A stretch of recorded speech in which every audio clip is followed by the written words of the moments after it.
Welcome back to Cancer Buzz. I'm your host, Summer Johnson. On December 23, 1971, President Richard Nixon signed the National Cancer Act into law. Among many other accomplishments, the act established the National Cancer Institute's Cancer Centers Program and expanded the National Clinical Trials Network. A newly released book entitled A New Deal for Cancer, published for the 50th anniversary of the act, turns a broad lens onto this country's war on cancer. Dr. Randall Oyer is the immediate past president of ACCC. He's the executive director of the Oncology program at Penn Medicine Lancaster General Health, and he co-authored Chapter 2 of the book.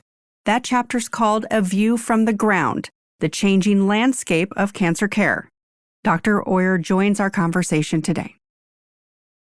Well, the book, A New Deal for Cancer, is written to coincide with the 50th anniversary of the National Cancer Act, what got labeled the war on cancer. And I think history matters. How we got from, over the course of the last century, the idea that cancer is untreatable and incurable to 5-year survival or cure rates of greater than 70% is in itself remarkable. This book is about everything but the science, yet, as the editors say, the science infuses and informs every step along the way. What we've learned about the war on cancer is that the enemy is not singular. Cancer isn't a singular disease, and the care delivery system is equally complex with underaction, overaction, and side effects, and has almost become a foe in and of itself. The chapter that I worked on with my co-author, Dr. Aaron Aukus, also from the University of Pennsylvania, is entitled The Changing Landscape of Cancer, and that addresses where cancer care is delivered.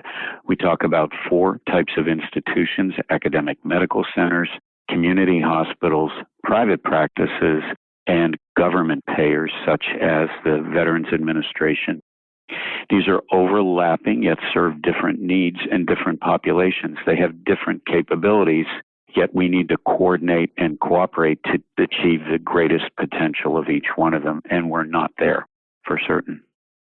Dr. Oyer, you've outlined policy approaches in your chapter and in the book, but you say there are 3 major ingredients to change. What are those?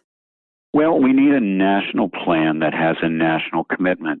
A national commitment means more than government. It means all of the voluntary activities that need to continue, like our advocacy organizations and our professional and academic groups. And there are, as you say, 3 major ingredients. We need effective administration with clearly defined authority and responsibility.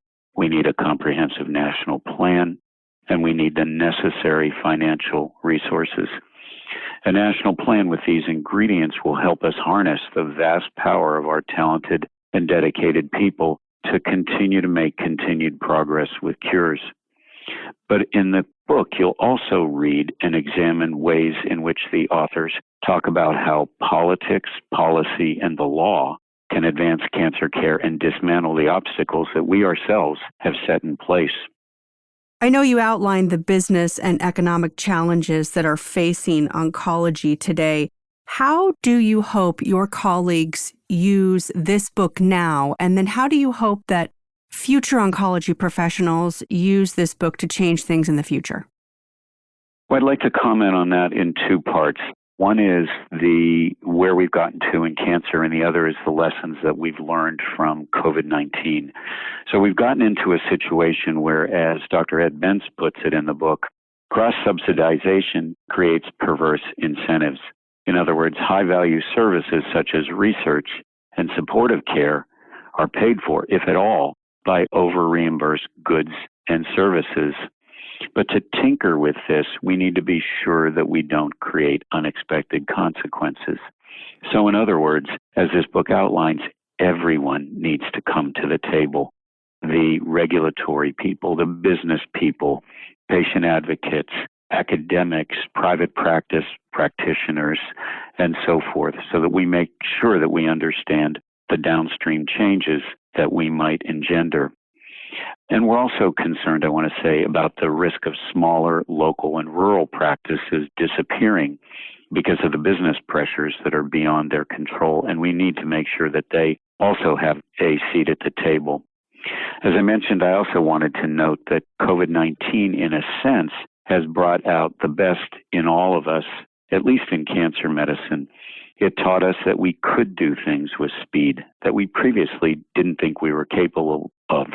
We can do things with collaboration and find new partners and share a mission, share goals, share information. We need to be flexible, and we've pushed ourselves toward that flexibility. And I think with a new lens, we really need to examine the limitations and the consequences of what we do. You've been a long-time advocate for health, justice, and equity in cancer care. In fact, that was a major effort of your presidential theme at the helm of ACCC.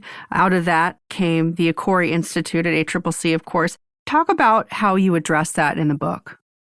Well, thank you. I think that health, justice, and equity are the core foundations of the book, and they are themes that go through every single chapter, with a focus chapter by Drs. Otis Brawley and Matt Wynn that calls on us to remove structural barriers. Health, justice, and equity is a theme. It's an imperative that also informs and directs every facet of ACCC work. All of our committees, all of our projects, our work with ASCO on improving access to clinical trials for people who previously didn't have those opportunities, our work with Stand Up to Cancer and other advocacy groups. This work, equity and health justice, needs to inform and provide clinical trials, improved prevention where it matters the most, screening for at-risk communities, addressing the social determinants of health, especially access to insurance, as Dr. Robin Yabroff points out in the book, as do others. These are clearly ACCC's missions as well. You can find A New Deal for Cancer at your local bookstores and through online distributors starting in November. Until next time, for Cancer Buzz, this is Summer Johnson. Cancer Buzz is a resource of the Association of Community Cancer Centers.